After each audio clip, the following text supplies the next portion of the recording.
আসসালামু আলাইকুম, সবাইকে স্বাগত জানাই এখনকার সংবাদ বিশ্লেষণে। পুরো বাংলাদেশ জুড়ে এক অগ্নিকাণ্ডের লীলা খেলা চলছে। আর এর পেছনে ইন্ধন যোগাচ্ছে কারা?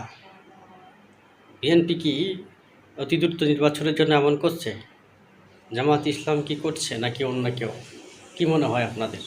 এই প্রশ্নের সঠিক জবাব জানতে ভিডিও শেষ পর্যন্ত জানতে থাকুন বা দেখতে থাকুন। দেখুন, অন্তর্বর্তীকালীন সরকার ক্ষমতা গ্রহণ করার পর তাদের যে প্রথম কাজটি ছিল সেটি হচ্ছে আওয়ামী লীগকে বিচারের মুখোমুখি দাঁড় করানো এবং আওয়ামী লীগের সমর্থক যারা আছে, বিশেষ করে যারা দাঙ্গাবাজ টাইপের, তাদেরকে গ্রেফতার করা। কিন্তু সেই কাজটি কিন্তু তারা করে নাই।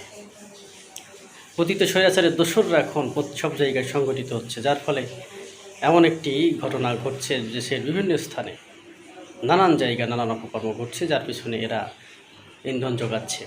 তাহলে বিমানবন্দর, চট্টগ্রাম ইপিজেড এবং মিরপুরের যে গার্মেন্টসে বড় বড় জায়গায় অগ্নিকাণ্ডের পাশাপাশি প্রতিদিন 10 থেকে 20টি স্পটে আগুন দেওয়া হচ্ছে, ছোট বড় মিলিয়ে। সারা দেশ যেন একেবারে আগুনের ভস্ম করে দেওয়ার এমন একটা চিন্তা করছে পতিত স্বৈরাচারের দস্যুরা। তবে কি পতিত স্বৈরাচারের দস্যুরা কি এটা করতে সম্ভব হচ্ছে তাদের একার দ্বারা? না, তাদেরকে ইন্ধন যোগাচ্ছে বা সহযোগিতা করছে ভারতের রয়ের এজেন্টরা, এমনটি বলছেন রাজনৈতিক বিশ্লেষকরা।